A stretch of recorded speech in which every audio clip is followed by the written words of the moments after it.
Dans cette vidéo, présentation du logiciel iPlan électrique P8, un logiciel donc qui sert à faire de la schématique électromécanique, hein, donc, mais qui est complet, très complet, et surtout ce sont vraiment les symboles que l'on retrouve en entreprise, donc le logiciel qu'on utilise en entreprise. Donc voilà, c'est très intéressant évidemment de savoir l'utiliser.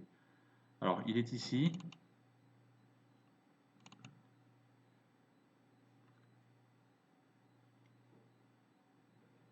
Voilà, il se lance. Ici, voilà, c'est la sélection de la licence parce que iPlan a beaucoup de- de- d'add-ons, on va dire, donc des possibilités de faire d'autres choses que de l'électricité. Nous, on utilise une version iPlan électrique professionnelle parce que voilà, moi je fais plus de l'électricité, mais il y a moyen de faire d'autres choses. Donc je choisis la première version, professionnelle, et je clique sur Start.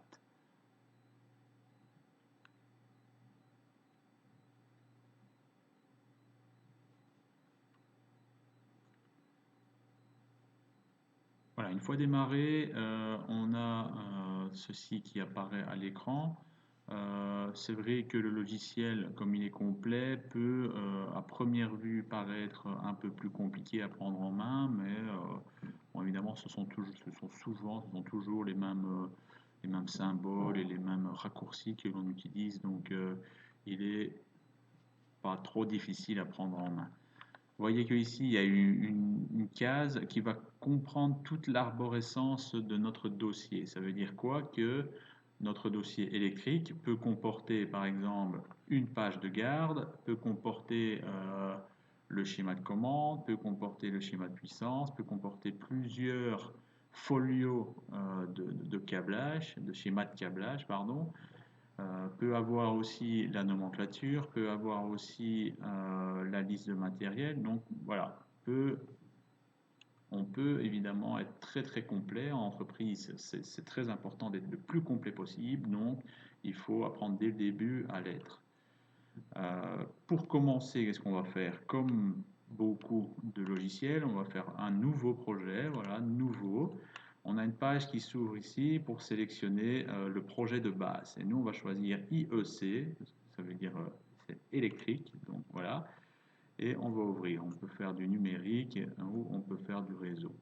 On va faire ouvrir. Ici, il nous demande Voilà ce que nous donne une recherche. il nous demande déjà un nom pour le schéma. On peut mettre par exemple test, hein, c'est pour ici une démonstration. On enregistre.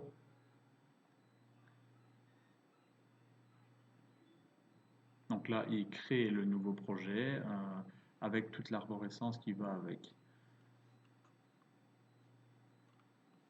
Voilà, ici ouvre une nouvelle fenêtre. On peut changer tout ce qu'on a envie. Par exemple, la description du projet. Je fais un exemple. Description du projet, je note démarrage, moteur, deux sens. C'est un exemple comme ça. Numéro de dessin, on sait changer. On sait tout changer, hein. Numéro de dessin, on va mettre numéro 1. Voilà, le nom de la société, on pourrait mettre, je vais mettre Niche INC. C'est une société que je n'ai pas, mais voilà, c'est un exemple. Et vous pouvez changer tout ce que vous voulez. Après, il est possible de revenir aux propriétés de ce projet et de changer par après. Il faut savoir aussi que ce que vous changez là, ça peut être important, c'est important parce que ça va se retrouver dans la page de garde et aussi dans le cartouche. Donc voilà, il faut évidemment le faire convenablement. Voilà, ici apparaît en dessous ce que j'expliquais, le cartouche. Title page en anglais, parce que oui, le logiciel est en anglais. C'est pas le cartouche, c'est la page de garde, pardon. Et voilà. Et donc, vous avez votre première page de garde avec les, vous voyez, démarrage moteur de sens, numéro 1, Mich INC. Ce sont les deux, trois exemples que j'avais changés pour, pour l'exemple.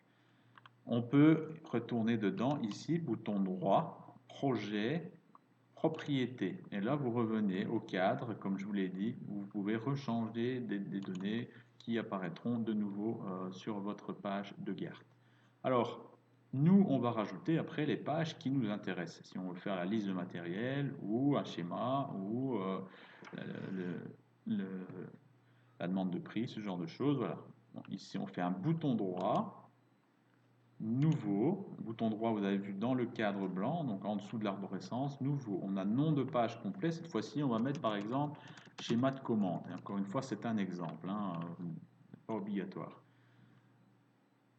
Type de page, vous voyez tout ce qu'on peut faire, tout ce qu'on peut intercaler comme type de page, hein, des aperçus, des dessins, légendes, comme je disais, liste des connexions, liste des composants, le plan de câblage, enfin bon voilà, tout ce qu'on peut rajouter dans notre portfolio, dans notre dossier. Ici, en l'occurrence, pour l'exemple, je vais faire un schéma de connexion multipolaire. Voilà. On peut mettre une description. Ça, c'est comme vous voulez, description de la page. On a déjà mis le nom de la page, donc la description, oui, contacteur et voyant. C'est tout bête, mais on pourrait mettre les voyants sur une autre page. Enfin, bon, voilà, c'est pour vous montrer la description de la page. Catégories, ici, on a plusieurs catégories disponibles, composants. On va prendre toutes les catégories pour voir toutes les catégories. Ce qui est important ici, sinon il ne le validera pas, c'est le nom du cartouche. Parce qu'il y a plusieurs formes de cartouches. Nous, ici, on va prendre, vous voyez qu'il y en a plusieurs formes hein, qui sont dans la librairie fournie avec le logiciel. Hein. On va prendre le premier, FN01. Hein. Bon, à vous d'aller voir les autres cartouches et de peut-être les essayer. Prendre celui qui vous convient. Ici, j'ai oublié de changer. Le nom de formulaire, il faut l'enlever. Je vous conseille de l'enlever parce que je l'ai enlevé tantôt, j'ai changé le nom, donc voilà. C'est une erreur, j'ai bien fait de vous la montrer sans faire exprès. Si on change le nom du formulaire au début, il faut le changer ici aussi. Mais vous pouvez aussi l'enlever, hein. Vous mettez ici un blanc et c'est bon. Ok, et là, qu'est-ce qui apparaît? Notre deuxième page. Hein, donc on avait toujours notre page titre hein, qui apparaît ici et on a notre schéma de commande donc qui peut apparaître ici avec en bas le cartouche. Alors petite particularité, c'est pour gérer l'environnement ici au milieu.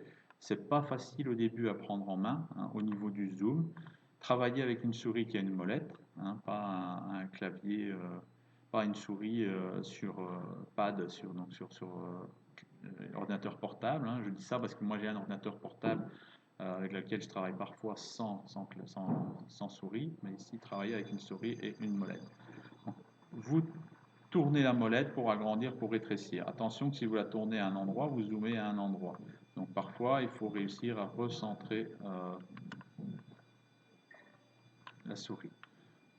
Donc voilà, je vais m'arrêter là parce que vous entendez, ça sonne. Je ferai une deuxième vidéo explicative du schéma, mais là vous pouvez déjà essayer de prendre en main votre logiciel. La deuxième vidéo montrera comment commencer un schéma.